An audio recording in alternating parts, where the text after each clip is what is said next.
Sentire Media. Hello everyone, and welcome to A History of Italy.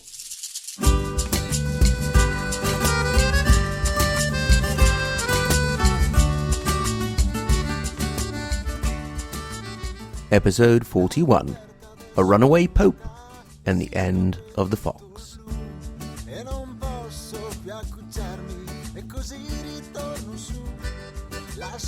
We left off last episode with the death of Pope Gregory VII in exile in Salerno. He had struggled all of his papacy to implement a substantial reform of the Church and against Holy Roman Emperor Henry IV over the practice of investitures, the nomination of bishops, and the wealth and lands that came with the title. Although he had made some progress in the reform, all in all, you could say he had lost the fight against Henry. In the end, his downfall had come not at the hands of Henry, but because of his opening the gates of the city of Rome to the rampaging Normans of Duke Robert Guiscard. Although the emperor was heading off north and the city was, let's say, liberated, Gregory was not safe there because the Romans blamed him for the destruction caused by the Normans. Matilda of Canossa and her defeat of the imperial troops at Sorbara in 1084, therefore, made little difference. Speaking of the Countess, we'll talk a lot more about her in the coming episodes, and she'll get her own special episodes as we finish off with the 11th century. For now, a new pope was needed. To complicate matters further, in the absence of Gregory from the city, Clement III, the anti-pope chosen by Emperor Henry, had managed to get back into Rome. So the whole business had to be conducted with an anti-pope sitting on the papal throne in Rome, blowing his nose at them and calling their mothers hamsters. It was in this complicated climate that the reform group around Gregory VII set to finding him a successor.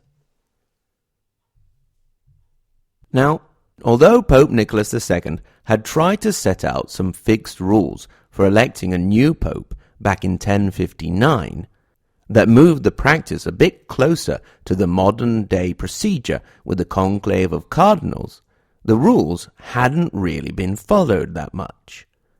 We have seen that Gregory himself had been elected by acclamation, i.e. acclaimed by the people of Rome and the bishops hanging around at the time. This had been used as an argument by the imperial camp to point to Gregory's illegitimacy and cause the old pope quite a few headaches. Now, Gregory broke with the rules once more even after his death. Before dying, it had been the Pope himself to name a possible group of successors to the papacy. Among these was Desiderius, head of the important monastery of Monte Cassino. It may be worth stopping for a second to consider just how important is.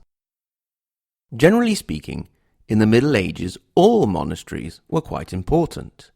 They accumulated a considerable amount of wealth, with all the donations made by nobles, both in life and in their wills. They were centers of culture, perhaps, except for the beginnings of university activities in cities such as Bologna and Parma, the only centers of culture and study at the time. Not only this, but they also had considerable farmland, animals, and craftwork, and could help support the local community.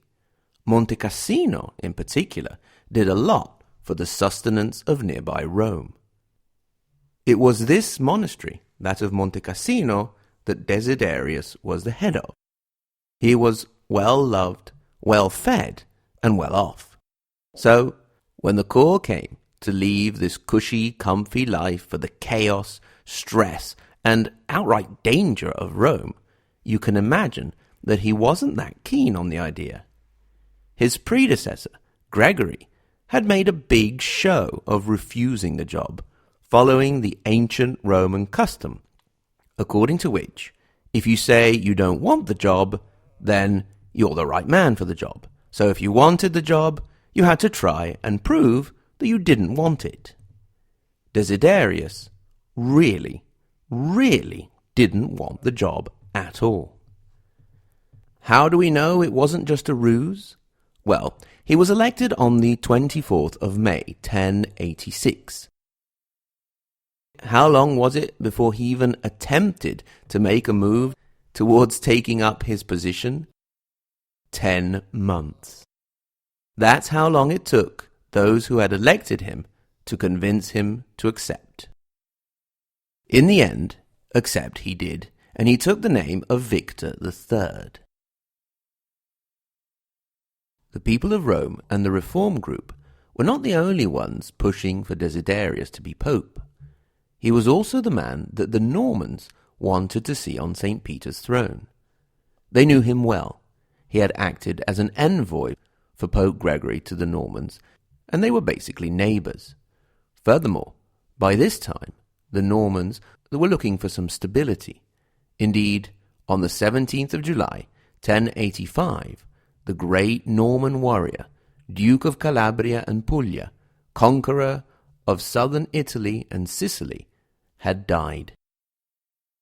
We'll look into that in greater detail in a bit. So, the first order of business in a new job is to go and sit in your office. The problem in this case was that someone else was sitting in the comfy swivelly chair, and that someone was anti-Pope Clement III. Victor III made an attempt at getting into Rome, saw it wasn't going to happen, and with great determination, with great courage and spirit, he turned around and went back to Monte Cassino for a year. At this point, back on the scene came the Countess Matilda of Canossa. The fact that Henry IV was hanging around back in Germany had allowed her to take back some of the lands that he and her rebellious subjects had taken from her, and to move more freely. When news reached her that the new Pope, Victor III, had tried to get into Rome and had then turned around and headed back, she donned her golden spurs, jumped on her horse, and made her way down to drag him back to Rome. I can just imagine the exchange when she got there. "What's all this? We're going back to Rome right now." "But I don't want to go to Rome. It's horrible and I don't like it." "It's your responsibility." "Make someone else do it." "It's your duty to God and to all Christianity." "But Clement is mean to me." "Oh, grow up. You grow up." In the end, with a bit of carrot and a bit of the stick, she managed to convince him, and together they returned to Rome. This time, a real battle ensued, and the forces of Matilda were able to free St. Peter's. However, they were not able to free the whole city. For a year, Rome was divided, with continuous skirmishes in the streets. In the confusion, believe it or not, Desiderius, Pope Victor III, while everyone was looking the other way, snuck back to Monte Cassino again. Matilda went back and once again dragged him back to Rome, where, in the fighting, St. Peter's was won and lost 4 times. Once more, Desiderius snuck off back to Monte Cassino, and this time he found a way for Matilda to leave him there in peace. On the 16th of September, 1087, he died. Nothing makes it difficult for you to be dragged back to Rome and made pope like dying. So ended the short pontificate of Desiderius of Monte Cassino, Victor III, the runaway pope. Needless to say, it wasn't the most productive of papacies. In his defense, he was already 60 at the time of his election, in the prime of youth nowadays, but a ripe old age in the 11th century. So, Towards the end of the year 1087, a new pope was needed once again in a situation of particular instability. Rome was a battleground. In the north, the struggle of Matilda to regain her lands from rebellious cities and vassals, as well as the struggle against the emperor, continued. Even in the south, where Norman domination had brought a certain level of stability, the waters were becoming agitated. The problem in the south was the kind that often comes around when a strong statesman disappears from the scene, which had been the case of Robert Guiscard. We had last left the Guiscard, the fox, as he was leaving a wounded Rome after taking it in just a day from the forces loyal to anti-Pope Clement III. He then made his way back to Salerno with Pope Gregory in tow. Robert now turned his attention back to some unfinished business, his fight against the Byzantine Empire. We haven't bothered much with our friend the Byzantines for a while, so let's take a moment to catch up with them. The last Byzantine-occupied territory in all of Italy had been the city of Bari, in Puglia, the heel of the boot, and it had fallen in the year 1071, marking the definitive expulsion of the Byzantines from Italy, something that the Lombards had not managed to do in centuries. I hope to be able to do a revision episode on the Byzantines in Italy to do a little more justice to their presence in the peninsula. The Eastern Roman Empire, therefore, had lost its last foothold in Italy. But it didn't go that far away. It was still in full control on the other side of the Adriatic from Italy, Illyria, the Balkans. So that is where Guiscard took the fight. In May of 1081, he took around 16,000 men over the sea. He was very quickly able to gain a foothold thanks to the immediate surrender of the garrison at Corfu, which then allowed him to make his way up to the strongly guarded city of Dyrrhachium. There, he used the fleet to blockade the port of the city. Unfortunately for the Normans, the Byzantine Emperor Alexios I had made preparations and had sent a request for help to the Doge of Venice, Domenico Selvo. Now, although Venice had originally been a Byzantine possession and was still nominally an ally of the empire, they had really been doing their own thing for quite some time now. Having said this, the Venetians had no interest in the Normans gaining control over their precious trade routes, so they intervened, defeating the less experienced Norman fleet commanded by the son of Robert Guiscard, Bohemond. Keep that name in mind. Old Robbie wasn't about to give up, though. So he simply laid siege to the city via land. The job of the commander of the city, George Palaiologos, was to hold out until the emperor himself could arrive with a relieving army. Meanwhile, the Normans mercilessly pounded their city with their catapults and ballistas and attempted to breach the walls with their siege tower. The siege lasted all summer, with great acts of heroism from the city's commander, who, in one of the many sorties he made out of the walls, fought almost all day with an arrowhead lodged in his skull. Another sortie managed to destroy the Norman siege tower. Things got even worse for the Normans when the Byzantine fleet arrived, joining the Venetians and inflicting another defeat on the Normans.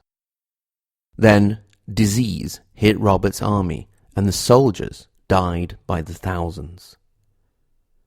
This was the potentially advantageous scene that Emperor Alexius found when he arrived in October of that year. Time and numbers were on his side, and many of his advisers counseled caution and patience. He did not listen. The Battle of Dyrrhachium took place on the 17th of October, 1081, and despite things going well for the Byzantines at the beginning, the end result was a crushing defeat for the emperor. Just a few months later, the city itself fell to the Normans. It was at this point that Guiscard was called back to Italy to help Pope Gregory, as we saw in the last episode. And, while he was in Italy, he left the situation on the other side of the Adriatic in the hands of his son, Bohemond, who, after some further initial successes, managed to lose all of the lands his father had conquered. After he was done in Rome, Robert Guiscard returned with 150 ships, occupied Corfu and Cephalonia. This could have been the start of a great conquest, and perhaps even a Norman Empire, but it was not to be. On the 17th of July, 1085, as we have seen, Robert Hauteville, the Guiscard, the Fox, died of fever at the age of 70, still going strong. In the next few episodes, we'll see how things played out among the Normans as they completed their conquest of Sicily. We'll also see how Matilda managed to deliver a terrible blow to Henry IV. But most of all, we'll see a new pope who set in motion one of the most well-known events in human history. As always, thanks very much to everyone for listening. Thanks in particular to my lovely Patreon supporters, the Anita and Giuseppe Garibaldi level, Roberta, Sean and Jeff. The Matilde di Canossa and Mazzini level, Benjamin. The Margherita Hack and Galileo Galilei level, Chris, Stephen, Vincent, Jay, Shelby, Caitlin, Ben, Dean, Ignazio and Silane. And the top level, Dante Alighieri and Maria Montessori, Sen. Remember that you can get in touch, hello@ahistoryofitaly.com, with comments, questions, or just to say hello. At the same URL, ahistoryofitaly.com, you can find timelines, maps, and images. If you have a little bit of extra time, if you wouldn't mind leaving a review, that would be really great. And if you would like some extra content and to help support the program, you can also go over to Patreon, A History of Italy, or perhaps donate on PayPal via the site. Thanks very much to everyone once again, and until next time, arrivederci.